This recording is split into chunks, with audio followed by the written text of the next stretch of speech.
Hola, buenas tardes.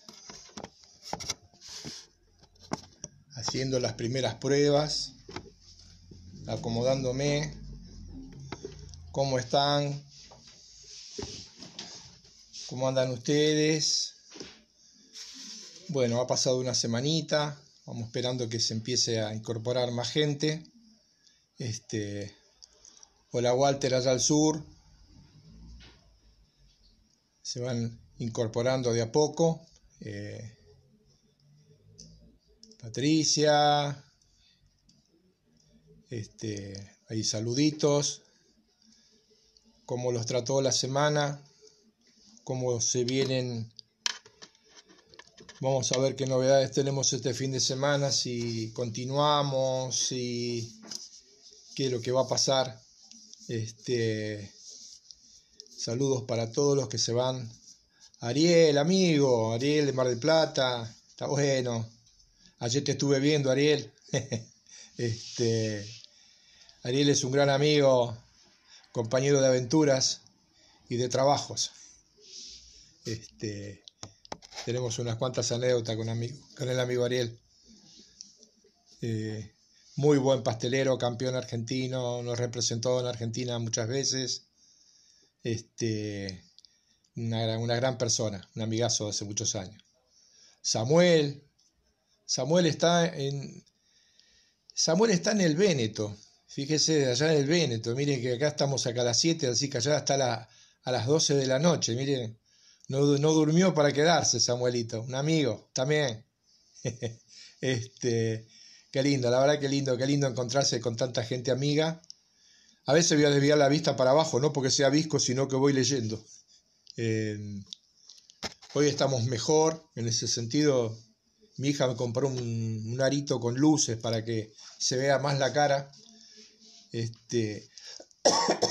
Así que, bueno, la semana pasada me estaba despidiendo y esto es terrible. 1 minuto antes, 2 minutos antes ya te cortan, ¿viste? Y por ahí si quedaron alguna pregunta, lo subimos al Facebook, a YouTube. Mi hija hizo todo el trabajo, yo tengo la técnica de todos estos trabajos, es mi hija. Vieron como yo hago algo, pero el genio es ella. Subió el video ahí, armó un canal de YouTube para verlo. Lo único que no estaba activado era el tema de las preguntas, así que si con el tema de la semana pasada quedaron algunas consultas, algunas preguntas con respecto a los hojaldre, la forma de trabajar, no pude explicar mucho tiempo el hojaldre rápido, lo mencioné, pero mucho no lo expliqué, que hay mucha gente que lo utiliza también. Cuando vean la página YouTube, no tienen más que consultar. Así que Sergio González, otro amigo también, que hace rato estaba en una charla, así que también lo tenemos acá incorporado. Hoy lo que vamos a hablar, todo lo que es la parte de fermentos previos, por qué se utiliza. Y ya le adelanto la semana que viene que vamos a hablar. Acá pone, me gustaría hacer la cremona. La cremona es fácil. Pero para los que saben, en el caso de Samuel lo sabe hacer, así que ya después le explico. En el caso de la semana que viene, quiero incorporar la semana que viene, todo lo que es el tema de masa madre.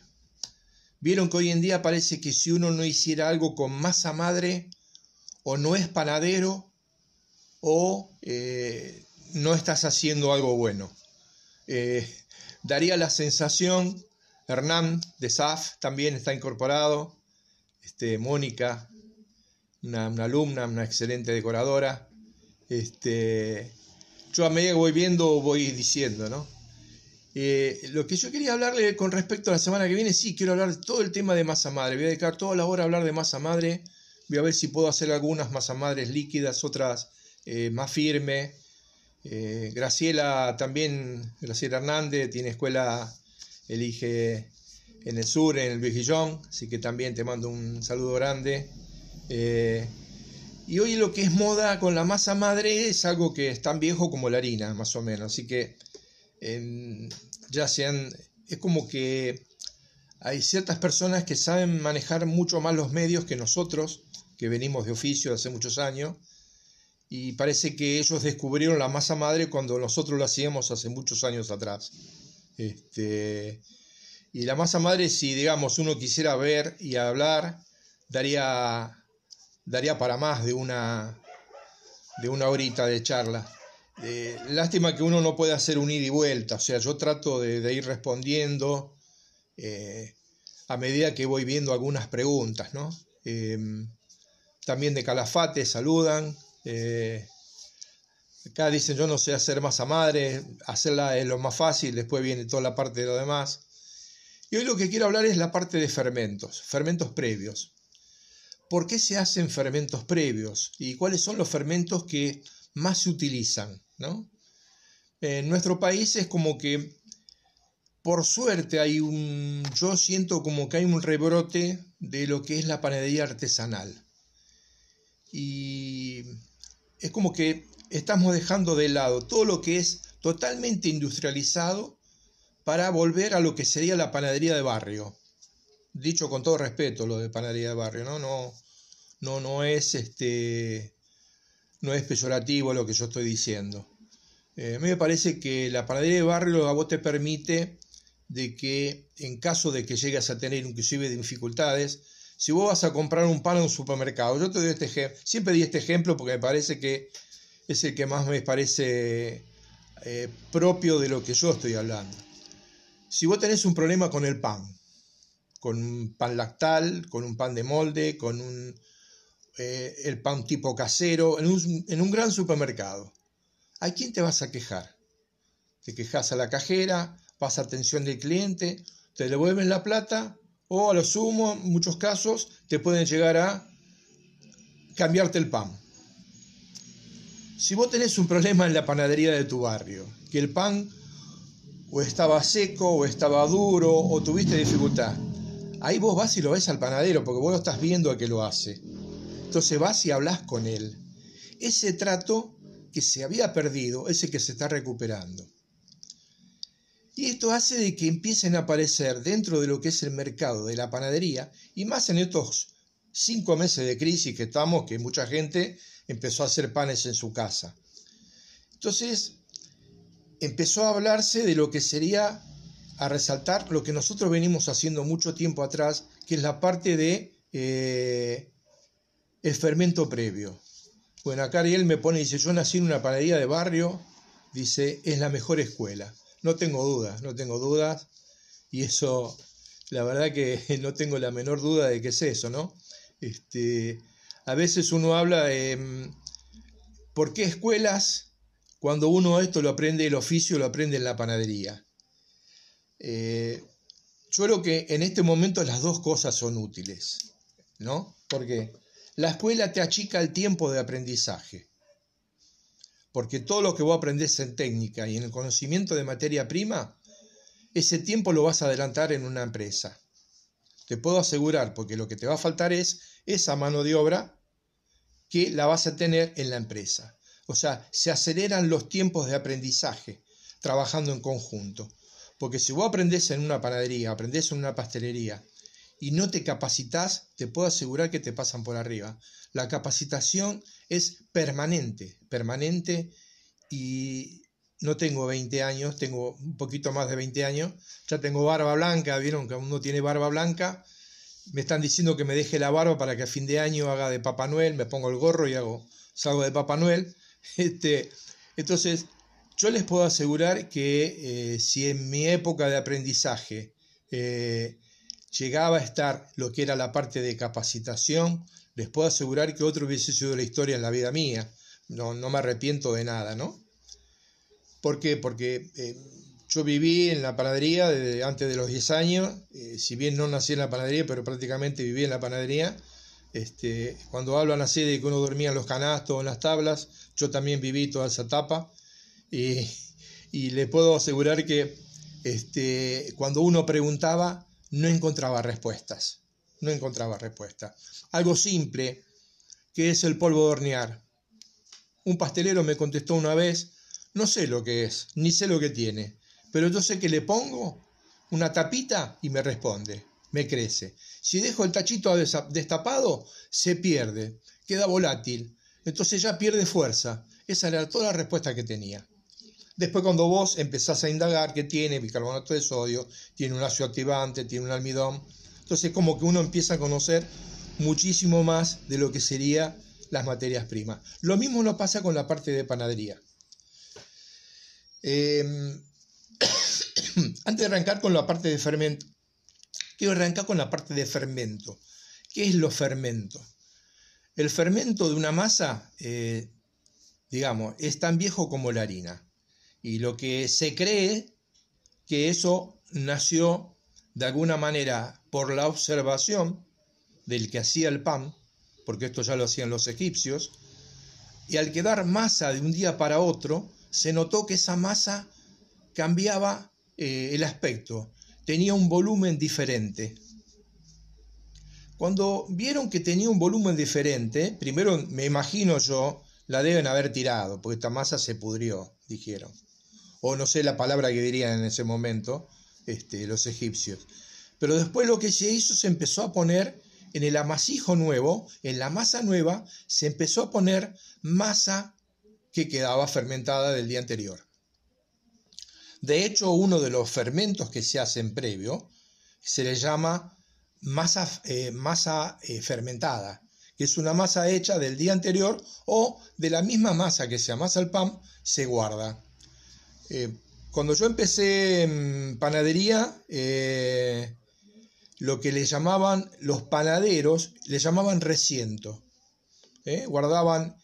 Sacaban del amasijo masa, la guardaban en unas cubas, me acuerdo, la envolvían en bolsa, y al día siguiente esa masa se le agregaban al nuevo amasijo. Entonces, ¿qué le brindaba? Le brindaba una acidez distinta a la masa del pan, en cuanto a ese tipo de cosas. Ahora, durante muchísimos años, se utilizó ese fermento y nunca se supo si se sabía el efecto final, que el pan tenía mejor volumen, tenía mejor sabor. Pero no se sabía a ciencia cierta qué tenía.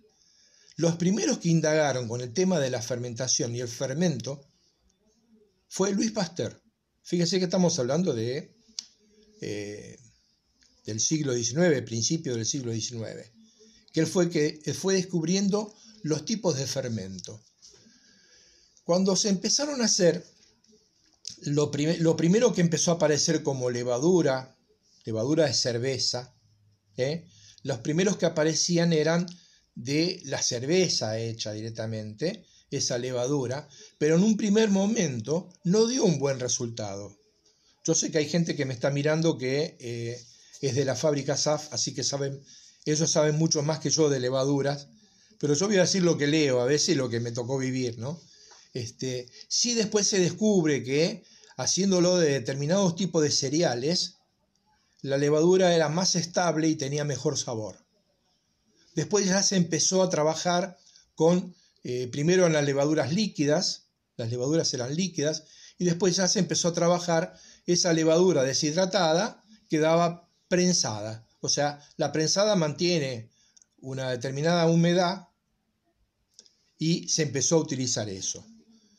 Ya estamos hablando de principios del siglo XX, no estamos hablando de ahora hace poco. Y fíjense en la vuelta de la vida, al principio que era una masa madre, una levadura líquida, hoy a nivel industrial las fábricas venden como unos bolsones que es una levadura que es líquida y se utiliza en la misma medida que se utiliza la levadura sólida. Las vueltas, ¿no? Porque esto que estamos hablando ahora de masa madre, que vamos a hablar la semana que viene, es como que hay un redescubrir de las materias primas que nosotros estamos teniendo.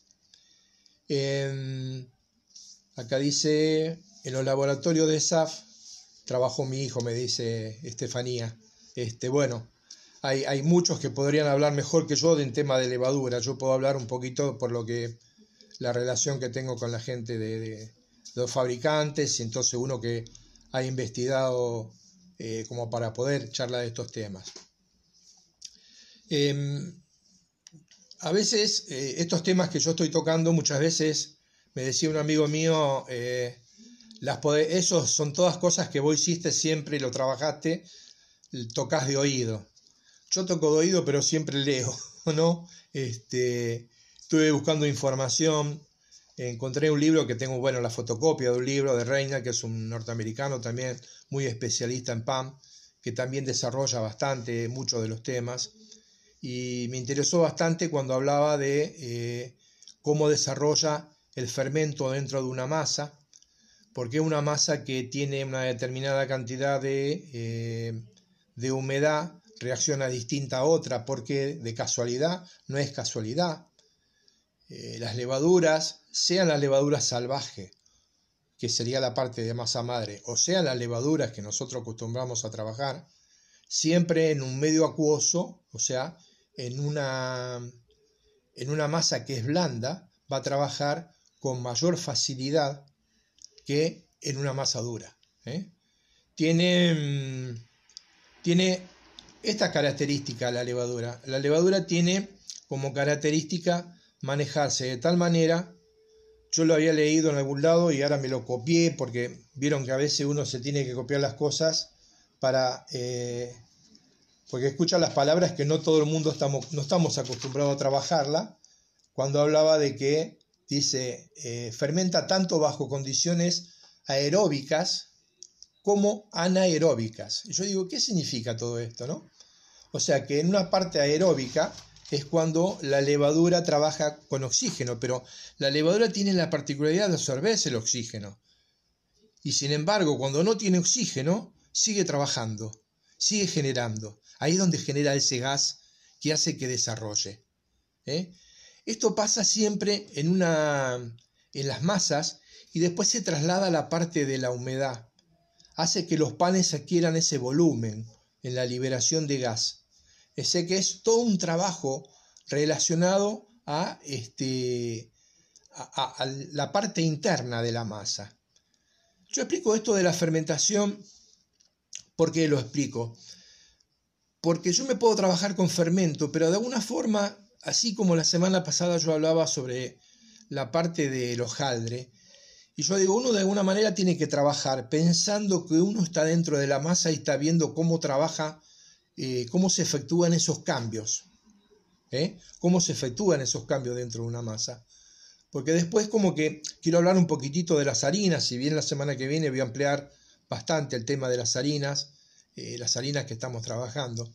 Me interesa también dar los toques a cuando uno habla de que ¿por qué una harina 3.0? ¿Por qué una harina 4.0? ¿Cuáles son las diferencias? ¿Por qué hablamos de gluten? ¿Por qué hablamos de oxidación? Todas esas cosas son importantes.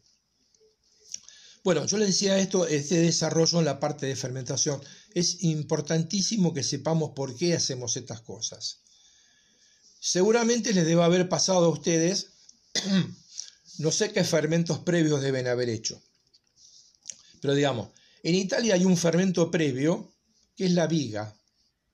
La viga es algo que cuando uno dice yo hago masa, por ejemplo, el otro día me decía alguien, yo hago la pizza y le pongo viga. ¿Qué es la viga? También es un fermento previo. Después le paso la receta o se los doy ahora como para que tengan una idea. La viga lleva, una viga clásica serían 320 gramos de harina, siempre hablamos de harina de fuerza, entre 210 y 240 centímetros cúbicos de agua, y lleva aproximadamente 1 gramo o 1,5 gramos de levadura seca, o sea, no serían unos 3 gramos de levadura fresca. Esto es una masa que se hace y se deja fermentar. Es un fermento previo que después se agrega a la masa que vamos a utilizar.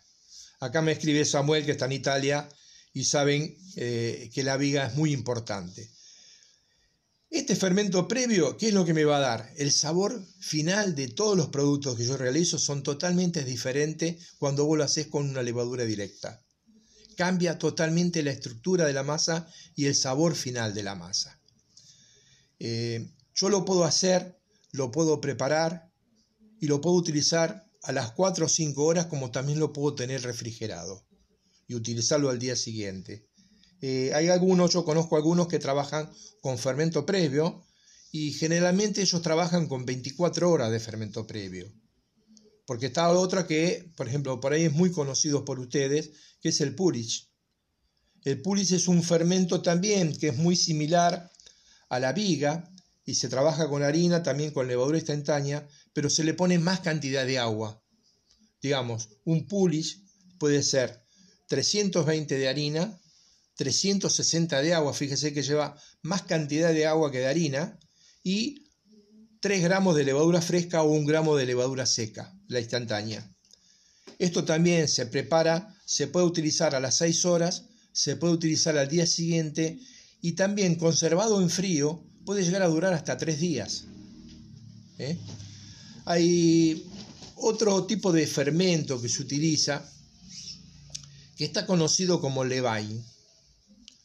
El levain es un fermento que no tiene levadura de cerveza, pero sí tiene lo que son las levaduras salvajes, muy similar a lo que sería la masa madre. Pero fíjense, este tipo de fermento, el levain, es un tipo de fermento que se hace también, hay recetas que llevan una masa, una harina de centeno, una harina integral, y lleva también una harina que es la harina de trigo, pero está molida, molturada, que es una molienda rústica, donde todavía tiene todas las propiedades de la harina. Después se le mezcla el agua, también se le puede mezclar, ponen pasas de uva a macerar y se le agrega esa agua. Se puede hacer con el agua, que tiene que ser mineralizada, o un agua que puede ser de una fruta. Digamos que es el principio de lo que uno haría después como masa madre. Esta también uno lo puede hacer, lo deja fermentar y después empiezan las renovaciones, el levain. Ahora fíjese en la importancia, a dónde llega la importancia de lo que son los fermentos previos. Después me queda por último lo que se llama, que los franceses le dicen, el nombre de ello es pâte fermentada, o sea, es una pasta fermentada, que esa es la diferencia que tiene con respecto a las otras 3 que nombré, que esa es una masa y esa tiene sal. Las otras no tienen sal, fíjense que la sal en ningún momento aparece, pero la pasta fermentada o la masa fermentada, sí, porque eso uno lo hace con 280 gramos de harina, le pone aproximadamente unos 4 gramos de sal, 3 gramos de levadura y le pone de 180 a 210 gramos de agua. Este tipo de masa, que es una masa un poco blanda, que también se la hace de un día para otro, esa masa fermentada. A veces, muchos lados donde están por costumbre trabajar con masa fermentada, lo que hacen es guardar masa del amasijo que están haciendo para el día siguiente. Eso es, digamos, el clásico reciento que se hace en panadería, cuando se guarda la masa de un día para otro. Vuelvo a lo que es la parte del levain. Fíjense, el levain, tengo saludos acá, bueno, mi amigo Néstor, le saluda Néstor Samuel desde Italia. Fíjense el levain, qué importante es. En el año 97, 96, 2 profesionales inventaron una maquinita que se encarga de preparar este fermento previo. Ustedes saben que lo que hacen ellos es una máquina que tiene es un tambor donde tiene como una paleta, donde arrancan con un fermento previo y lo empiezan a ir renovando permanentemente. Ellos te dan todas las características de todo lo que tenés que poner. Un amigo mío la compró hace un par de años, un panadero que tiene una panadería bastante equipada, y la compró medio con duda, porque dice, me llama a mí, che, ¿vos qué sabés de eso? Digo, sí, la he visto, no la trabajé, seguramente ellos seguramente ellos te van a dar la pauta para trabajar. Dice, sí, acá viene todo un proceso de trabajo. Se la dieron a prueba inclusive, y creo que él está amasando hoy el pan con este fermento previo. Es como que, digamos, sería preparar fermento previo pues ya a un nivel industrial, como para que todos los días vos tengas esa calidad de producto. Porque a veces, cuando nosotros hablamos de los fermentos previos o de las masas madre, que lo que estamos hablando es que una persona que todos los días va a encarar una fabricación, ya no estamos hablando de guardar 200 gramos de masa. Ya estamos hablando, si yo les digo que el promedio de uso es de 200 gramos en 1 kilo, imagínense si ustedes están haciendo 100 kilos de harina. 100 kilos de harina ya tienen una muy buena cantidad. Con estos procesos del tipo Levain le están agregando una masa madre. Si vos decís necesito 10 kilos, vos tenés un tacho ahí grandote que creo que tienen hay de 50 y de 100, creo que vienen. Creo que si eso lo buscan inclusive por internet, les sale la marca y todo de quién lo fabrica. Yo no sé si lo anoté, la fabrica, quiénes son los que lo fabrican. Me anoto todo. La máquina que los que fabrican se llaman Bertrand Puma. Ellos fabrican la fermentadora Levain. Si tienen la oportunidad, ahora estamos en una etapa donde lo que uno no sabe lo investiga en internet.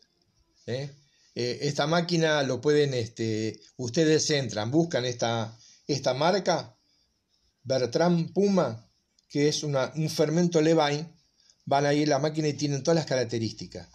Creo que la más grande que tienen es de 200 kilos, así que imagínate que ellos están hablando de una fabricación grande de pan. Ya no estamos hablando de fabricar 1 kilo en mi casa.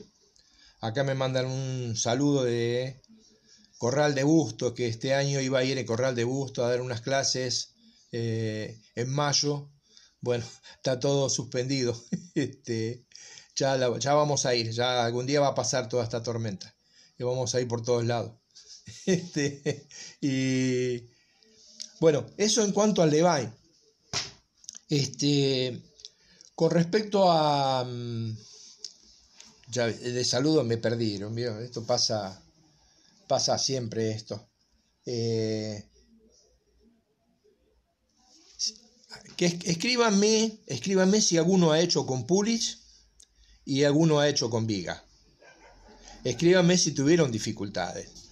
Yo elegí este tema hoy para hablar un poquitito porque me habían pedido referente a problemas que habían tenido con el pan, que les sale pesado, cómo puedo hacer para que yo pueda obtener un pan bien liviano. Acá me pregunta, ¿y qué pensás de la masa madre sólida? ¿Te gusta más que la líquida? Eso viene la semana que viene, pero a mí personalmente me gusta más la masa madre sólida. Lo tengo para mucho más adelante, una clase que quiero dar sobre panetones. Yo en realidad muchas de las cosas que cuento son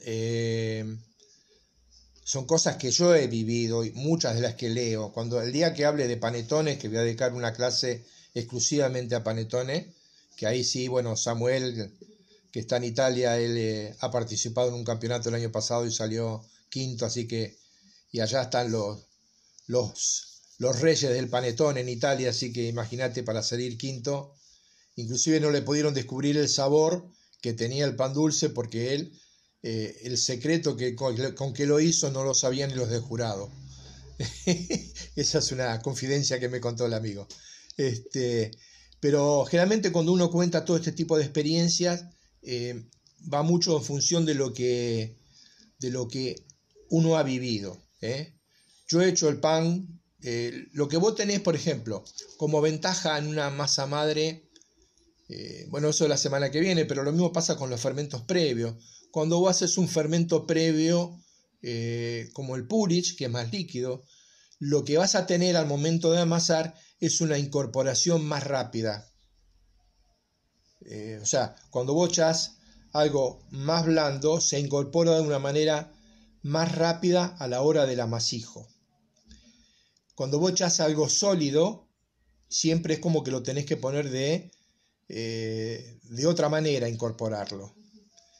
Otra de las cosas que se está utilizando mucho para obtener un buen resultado de pan y todos los productos que son de fermentación, pero más que nada trabajando sobre panes, que eso era, fíjese que era una técnica que se daba mucho en los panes de levadura, pero se da mucho hoy y es muy utilizado en lo que son productos con masa madre, que es algo que lo hizo famoso un panadero Calvel, que es francés.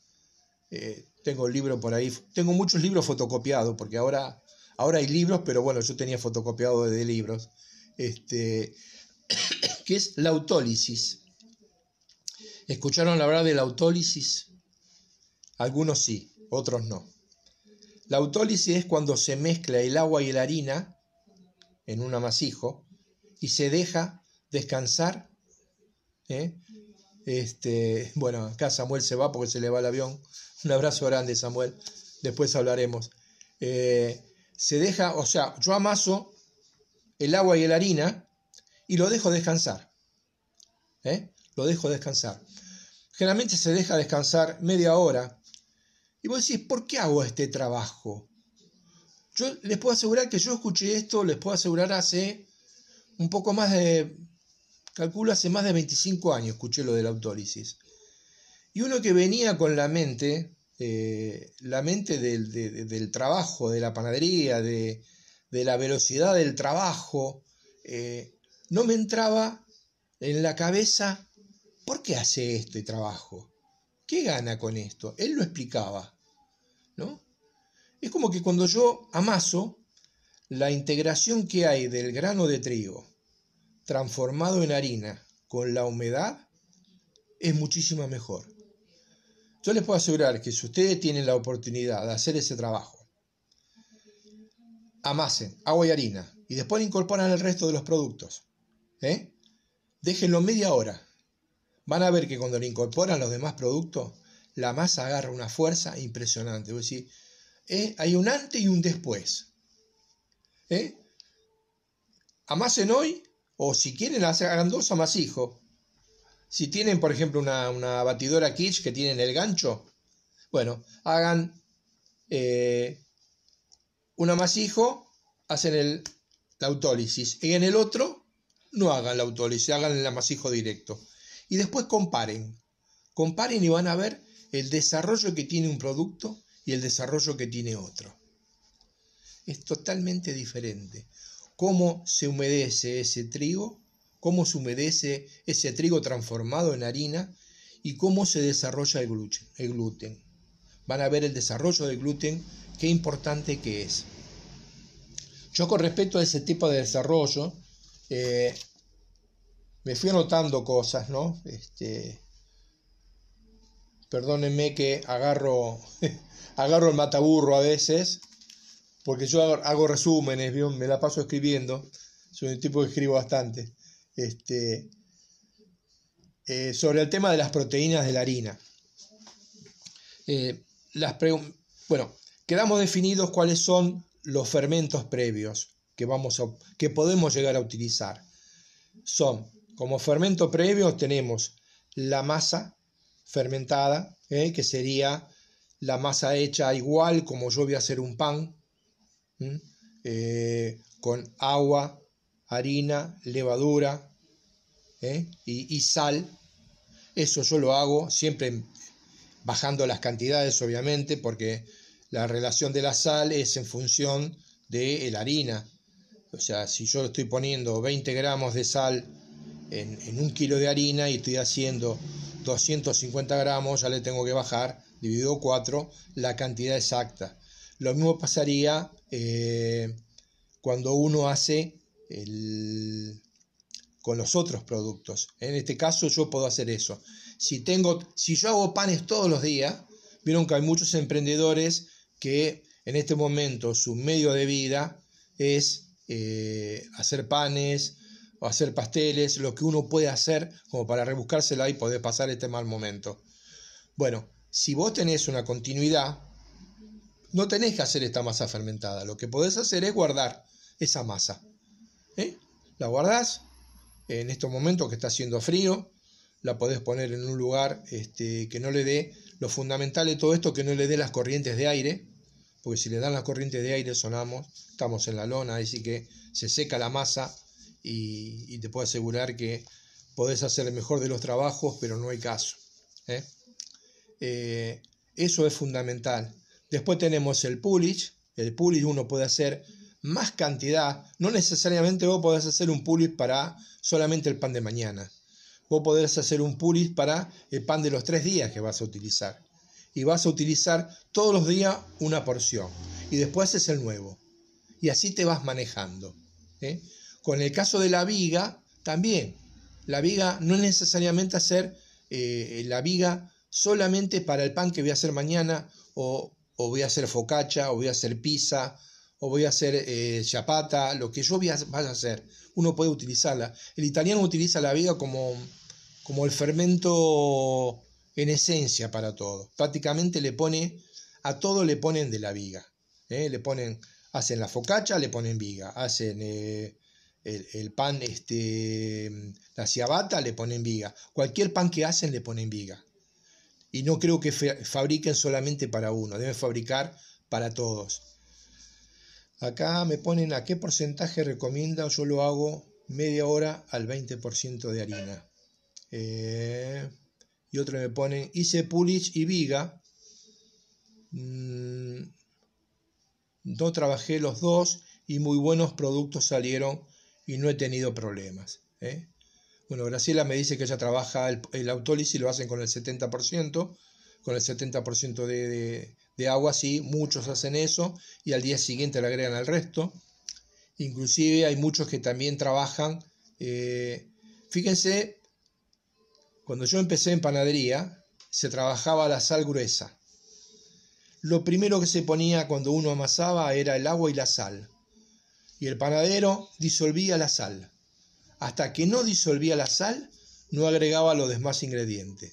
Hoy que se trabaja con sal fina, si bien todavía hay muchos panaderos que trabajan con sal entre fina, hoy la sal pasó a ser el último producto que se le agrega a un amasijo.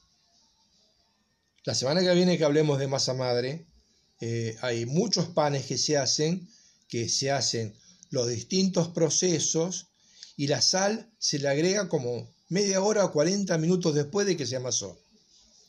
Fíjense cómo van cambiando las épocas. Inclusive muchos autores de libros de panadería, uno aparece que la sal viene agregada muchísimo después. Ustedes saben que la sal dentro de lo que sería la panadería, o sea, de los panes, es un producto que le va a dar mejor sabor, le va a dar características diferentes, y actúa como un regulador de fermentación. Esta regulación de fermentación hace de que los panes crezcan con unas estructuras diferentes. Ustedes vieron, si yo hago un pan en panadería, cuando se hace el pan sin sal, normalmente el pan sin sal no lleva el corte que lleva el pan francés, porque cuando uno corta, el gas se expande, se va por ahí. Acá me ponen... pero al poner la sal tan tarde, ¿no habrá problemas en la estructura de la masa? No hay, porque vos lo trabajás. Cuando vos le pones la sal, lo trabajás 3 minutos y ya le estás echando. Hay muchos que le agregan la sal disuelta con un poquitito de agua, como para que no te modifique, porque si no es que le echás mucha agua y después le tenés que echar harina nuevamente. No, eso no, se incorpora, yo te puedo asegurar que se incorpora. Tenés que ir haciendo tu propia experiencia en ese sentido, ¿no? Como todos los productos. ¿Cuál es el porcentaje máximo de sal para utilizar en el pan con pullage?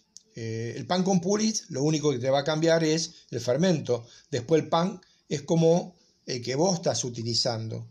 Si estás acostumbrado a ponerle 20 gramos, realmente acá hubo una campaña en Argentina, yo no sé cómo son otros países, pero entre lo que se utilizaba hace muchos años atrás, el panadero nunca salaba menos del 2,5, o sea, le ponía 25 gramos como mínimo de sal por kilo de harina.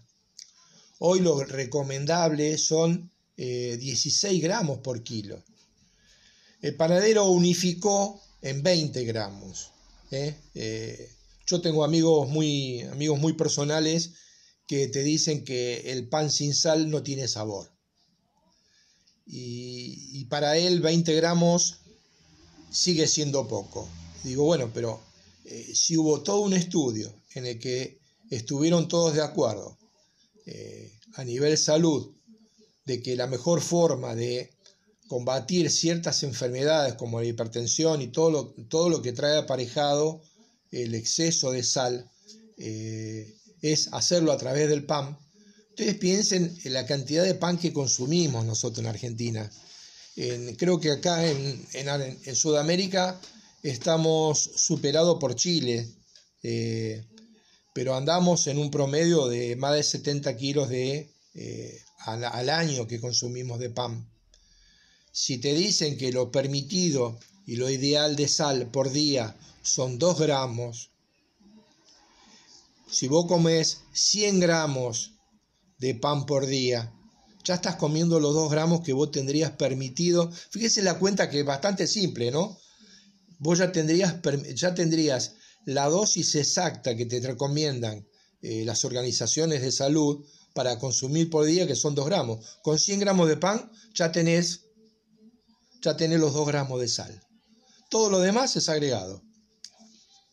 Todo viene con sal, todo, les puedo asegurar, todo viene, la mayonesa, los aderezos, los productos que uno consume generalmente, si vos ponés, no sé, las latas de tomate, todo viene con sal. Entonces, la cantidad que uno viene de sal es mucho más exagerada de lo que uno tendría que consumir. Entonces, una de las formas de consumir menor cantidad de sal es regularlas desde la fábrica. O sea, y el panadero siempre como que lo controlamos más al panadero y no controlamos las otras fabricantes de productos. Pero bueno, esa es la cantidad promedio que se pone. Es entre 18 y 20 gramos. Pero lo ideal se llegó a un acuerdo de 16 gramos. Ahora, ¿cómo le haces pesar 16 gramos a un panadero? Ahí está el problema, que a veces, salvo en las grandes fábricas, no tenés una máquina, una balanza de precisión donde realmente le estás agregando una cantidad exacta. Acá otra de las preguntas que me hacen es si le agrego más cantidad, ¿qué pasa? Nada. Salvo que a veces ha pasado en panadería, y acá hay algunos panaderos que no me van a dejar mentir, que el panadero, pensando que se olvidó la sal, en lugar de probar la masa, le volvió a echar sal y le echó doble sal. ¿Te podés imaginar? Uno de los enemigos que tiene la levadura, ¿cuál es? El exceso de temperatura, y la sal. Ustedes saben que si con una sal normal el pan se autorregula su fermentación. Con el doble de sal, sonaste. Acá me escribe Ariel, un puñadito. Sí, trabajamos con puñadito. No vamos a decir que toda la vida nosotros pesamos. Sí, pesamos el puñadito. Miren, hay medidas que se utilizan en la panadería, que muchos todavía lo siguen utilizando, que es el puñadito. Uno sabe el puñadito cuánto es. El molde de tartaleta, cuando uno hacía el budín o hacía la masa real y todo ese tipo de cosas, vos sabías que con el molde de tartaleta le estaba echando tanta cantidad de gramos de polvo de hornear. Y después el clásico es la latita de durazno. Yo cuando aprendí a hacer la crema pastelera le echábamos, nosotros en aquel momento teníamos un tacho de cobre chico que la hacíamos de 4 litros y le echábamos el tarro de azúcar, el tarro de azúcar lleno eran 700 gramos y lleno de harina eran 500 gramos. Porque no, ahora hay muchas balanzas electrónicas, en aquel momento usábamos la de platillo y siempre faltaba alguna pesa, entonces había que agarrar una bolsa, ir a la balanza donde vendían pan, poner harina y hacíamos una bolsita con el peso. Entonces tenías una bolsita que era de 100 gramos, otra de 50, la otra de 200 y así nos íbamos manejando. Si hay algo que nos caracteriza acá en Argentina, nosotros los pasteleros y los panaderos, es que somos genios en ese sentido. Nosotros nos rebuscamos, el famoso refrán que dice la atamos con alambre, la atamos con alambre. Acá Ariel me habla de la lata de durazno, ¿no? El molde de tartaleta, la tapita de la gaseosa. Bueno, en la época usaba la pichicata. Yo hablé antes, nombré algo que son los oxidantes. Cuando uno habla de las proteínas de la harina, cuando uno hablamos de las proteínas, la proteína de la harina es lo que a vos te va a dar, te beneficia en la retención de la burbuja de gas. Cuando se utilizaba la famosa pichicata, que era el bromato de potasio, lo que hacía el bromato de potasio te reforzaba esa estructura del gluten, para que el gas no se vaya, para retener el gas el mayor tiempo posible. Cuando se prohibió, si bien se prohibió, se sigue utilizando la pichicata. Yo conozco algunos que la utilizan y no les saqué la pichicata porque se pueden llegar a suicidar. Piensan que si no tiene pichicata se matan. Sin embargo, hay muchos aditivos que son oxidantes que cumplen la misma función. Uno de los más conocidos es el ácido ascórbico. Después el otro se llama azodicarbonamida, que lo que hacen es aportan un nivel óptimo para la retención de gas y la tolerancia a lo que es la fermentación. Usted sabe que más fermenta un pan, las celdas que retienen ese gas se van debilitando. Cuando yo le hablé de la alta temperatura, en la alta temperatura, estoy mirando el reloj, sí, todavía tenemos 10 minutos más. La alta temperatura tiene como particularidad que el exceso de temperatura hace de que el gas no se retenga tanto. Por eso hay que tener mucho cuidado con ese tema de la retención de gas. Los panes, para que sean livianos, tienen que estar bien desarrollados. Cuando uno hace cualquier tipo de pan, que uno haga, pan de campo, pan de maíz, no sé, el pan francés en todas sus variantes, el pan casero, no sé, el pan con semillas. El pan con semillas, a veces vos tenés, la dificultad que tenés es el uso exagerado de semillas que hace que el gas no se retenga. O sea, si yo voy a hacer un pan con pan integral, pan con salvado, pan con todas las semillas que puedo agregarle, siempre tengo que tener harina de trigo. Las harinas de trigo pueden variar también su calidad. La calidad de la harina de trigo varía en la cantidad de gluten que tiene. Acá me preguntan, el Fórmula 1 de calza no es lo mismo. Sí, Fórmula 1 es uno de los oxidantes que tiene. Hay buenos oxidantes. SAF tiene otro que es una línea naranja para pan directo y otro para pan que tiene más proceso, una fermentación más lenta. Puratos también tiene otros mejoradores. Purato tiene una línea también de premezclas que son para panes. El tema de las premezclas es un tema también bastante amplio para hablar.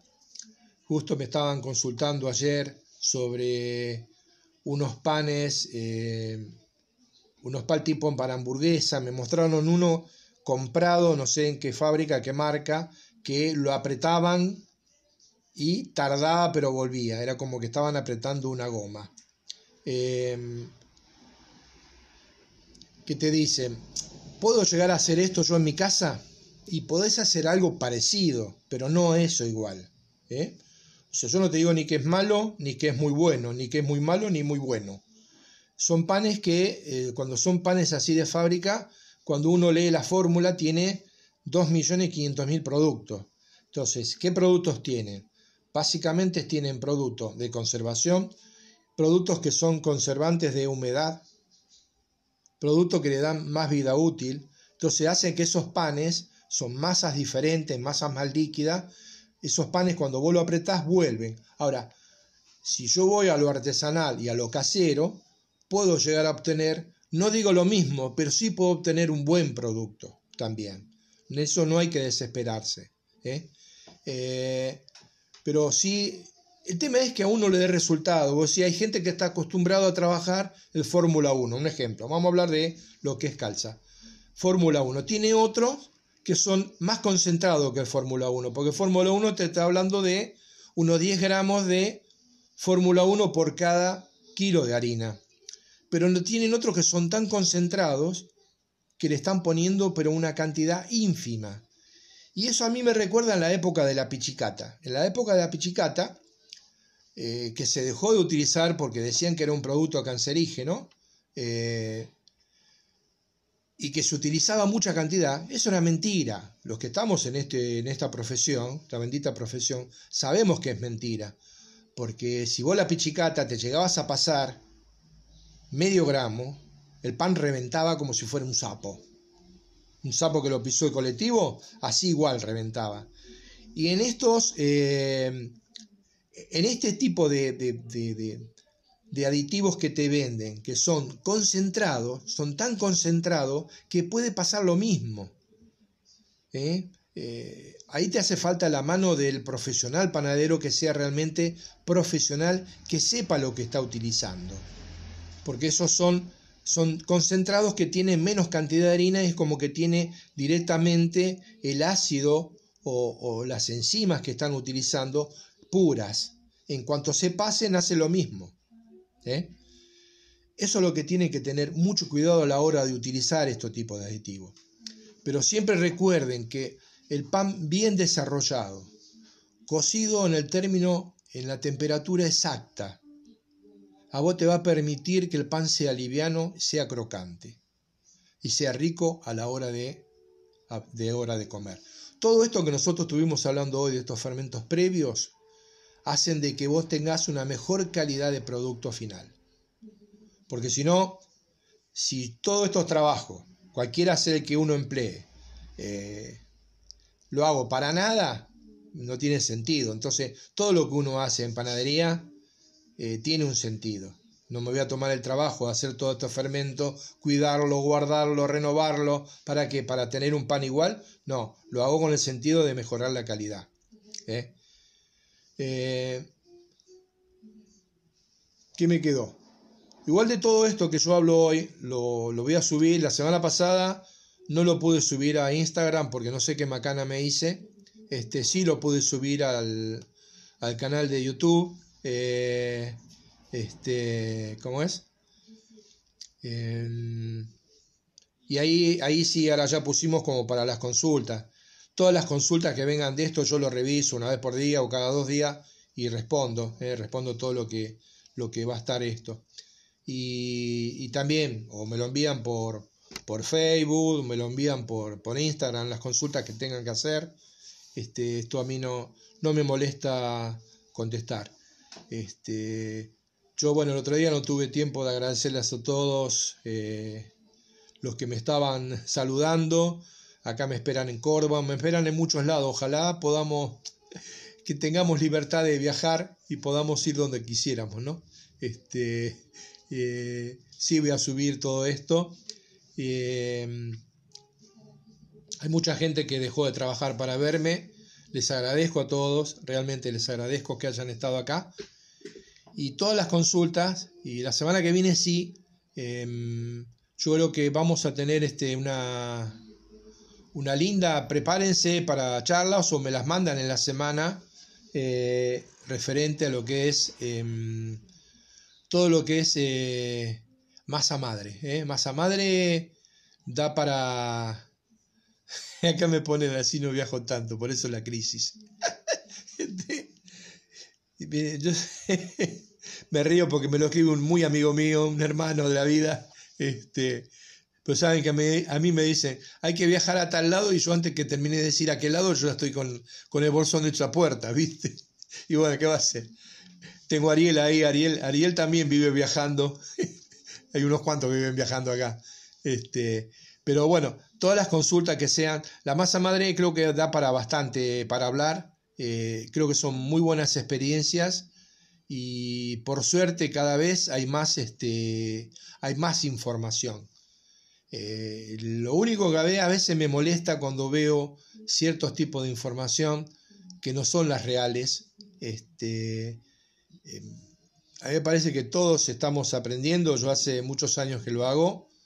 Estoy desde hace ya hace casi 20 años que vengo haciendo esos trabajos, y después lo terminé de plasmar en todo lo que es la parte de los procesos de Panettone, y me parece a mí que da para hablar, y no había tanta información como ahora. Cada vez se van sabiendo más cosas. Digamos que en Argentina es algo nuevo, no nuevo, pero sí que no era tan escuchado. Entonces hoy, el otro día vi una nota, bueno, que a una persona que está trabajando en esto, le pusieron la masa madre tiene padre. Y él dice, no, esto hace años que se hace, nadie es el padre de ningún tipo de producto. Tiene mayor difusión porque uno lo que busca, tanto en la pastelería como en la panadería, lo que siempre está buscando es la excelencia. La excelencia es el mejor sabor de los productos. Y para eso estamos todos, incluido, uno tiene que estar con la mente abierta para poder escuchar lo que el otro dice y poder transmitirlo. Los que tienen la suerte de poder transmitir todos estos tipos de informaciones tienen que aprovecharla y darla. No hay que guardarse nada. Uno aprende que no se tiene que guardar. Y todos aquellos que hemos podido dar en algún momento, lo seguimos haciendo, y para mí es un placer darlo. Así que bueno, me faltan 2 minutos, pero el otro día me lo cortaron 1 minuto antes. Después